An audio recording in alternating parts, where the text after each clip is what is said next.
Thank you so much for speaking to me today. It's an Pleasure. absolute privilege. And the first question I'd love to ask you, of course, celebrating the 60th anniversary of James Bond. You've been involved for it for multiple decades in multiple films.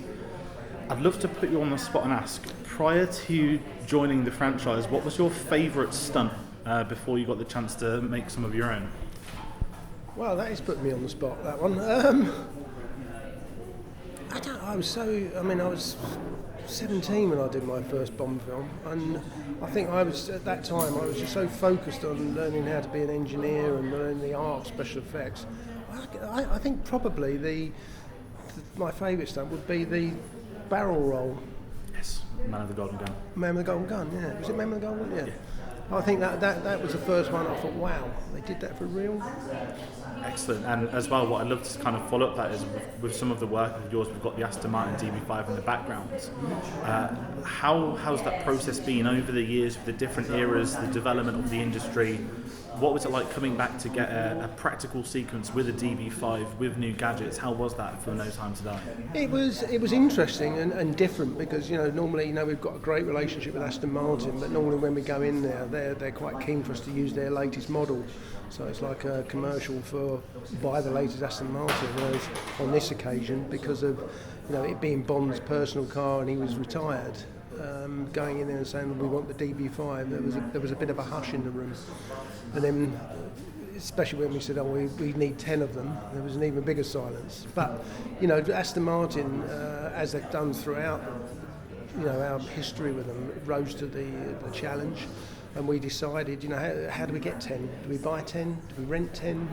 Neither of those are really an option. So we decided between us to go for 2 original DB5s that Daniel Craig could get in and out of. And then Aston Martin embarked on building 8 perfect replicas for us to do all the action with.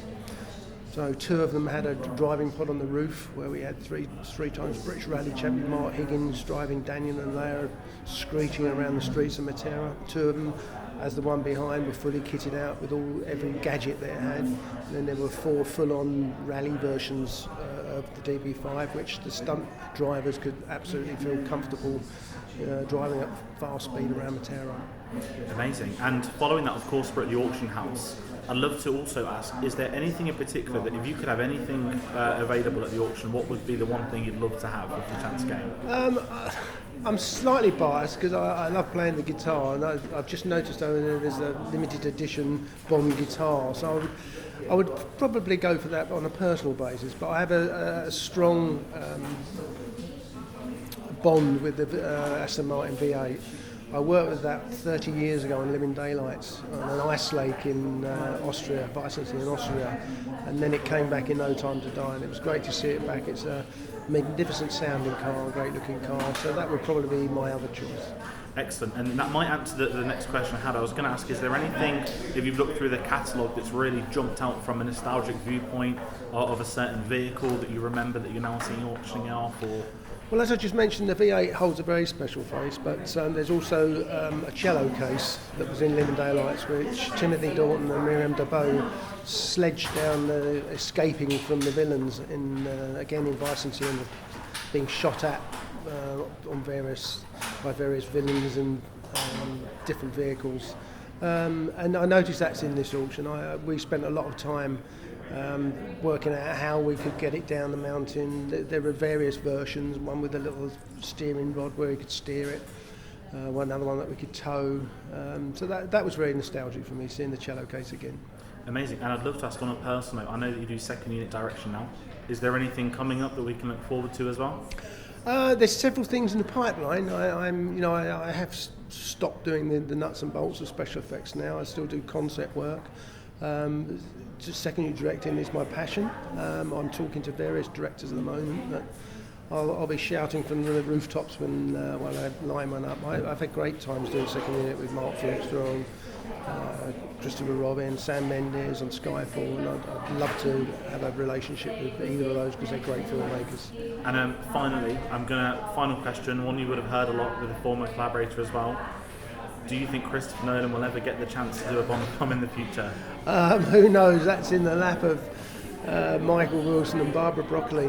He's a huge Bond fan. There were many times where Chris and I sat down and watched sequences from Bonds to help us decide which way to shoot something that we were doing on Batman or Inception, one of those films. So who knows? Watch this space. Brilliant, Lewis. Thank you for your time and also your contribution to British cinema as well. Thank you, so kind. Thank you very much. Thank you. Firstly, Meg, thank you so much for speaking to me today with regards to the auction. The first thing I'd love to ask you is, as an archivist, I'd love to know the process of what gets chosen for these auctions, and specifically, not just for the recent film No Time to Die, but anything prior to that. Well, we try to represent as many of the Bond films as we can, and I think we succeeded in getting something from every film in this one, pretty sure. And I also like to represent all the different departments that are involved in filmmaking. So you've got things from publicity and marketing and the vintage posters, and you also have some costumes from the costume department, props, the model making, the art department, and scripts, the writers. Excellent. And what I'd love to follow up is I've seen an interview prior where you mentioned that the first film you worked on was The Living Daylights. Yes. I'd love to ask, if you could have any artefact from any film prior to The Living Daylights, what would it be and why? Oh, that's so difficult to choose, but I think I'd like a Ken Adam, which we don't have in this, a Ken Adam concept piece of art. Yeah. That'd be incredible. And as well with this, also what I'd love to know with the process, when you do a new film such as No Time to Die, at the time of the film being made or when the props first return after filming, is there already a conversation about what may be auctioned off or what may go to some of the cast or crew? Yes, to a certain extent. I always know that when we have multiples of things, and luckily there are always multiples now in films with costumes and props and even vehicles. So we can kind of think, oh, that could go to auction, that would raise a lot of money for charity. Definitely. And as well, we've got a whole variety of charities, which is incredible to see with this auction. It is. It's a real feel-good event. Yeah, I'd love to ask, with some of the estates of those that passed, such as Roger Moore and Sean Connery, how did the process work in regards to choosing certain items from their reign and era as Bond? Well, it's difficult with Sean because we had so little left from the 60s, and I want to keep the one-offs that we do have. So, but we've managed, it's a great lot though. It's a trip to GoldenEye. I'd like that. Have you ever been to GoldenEye? I haven't. Oh, wow. And I'd love to go. So that's a super special lot. And then again, a facsimile of the Barclay Mathers script of Dr. No, which is really interesting from a writing point of view because it's not the finished script. So you can compare it to the film and see what they've tweaked and what they've changed. And it does have his little annotations in it. He was one of the 3 writers on Dr. No. And following that up, I'd also love to ask, obviously the dawn of the 60th anniversary, we've got the BFI weekend, we've got the Albert Hall concerts.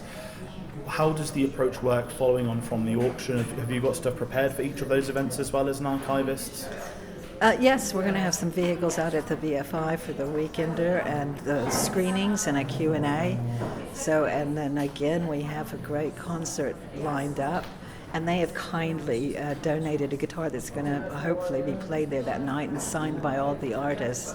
So that's exciting. That's incredible. Thank you so much for speaking to me today. You're welcome. So Adrian, thank you for speaking to us today. My pleasure. And the first thing I'd love to ask you, this is of course celebrating the 60th anniversary of James Bond. We've run a video on our channel where we're doing the best James Bond moments throughout the series. Before we get into the auction stuff, I'd love to ask you, what is your favourite moment from the series? I think my favourite moment from the series is actually the Matera, the opening scene, the chase in Matera from the latest film, No Time to Die. Excellent. And following that up, of course, we've got the DB5 as the headliner. Absolutely. So we've got one of the DB5 stunt cars produced for that scene.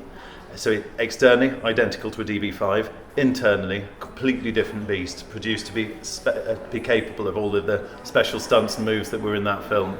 Excellent. And we've got, of course, with No Time to Die being the 25th film and the most recent one, do you have any other highlights from the No Time to Die collection at the moment? Well, we've got lots of things in the sale from No Time to Die. In fact, the larger part of the live sale, which happens on Wednesday, is lots from that film. We've got everything from another car, the Aston Martin V8, through to the Triumph Scrambler, and Daniel Craig's costumes and other costumes, Lea Seydoux costumes, Lashana Lynch's tactical costume. So lots of things from that film inside, and 2 Daniel Craig's Amiga watches. So, of course. And following those as well, what I'd love to ask is when it first came to the auction, did you speak directly with the Eon Archive about anything in particular you would be looking to sell, or was it always them coming to yourself with the ideas? it was always one of those two-way street relationships.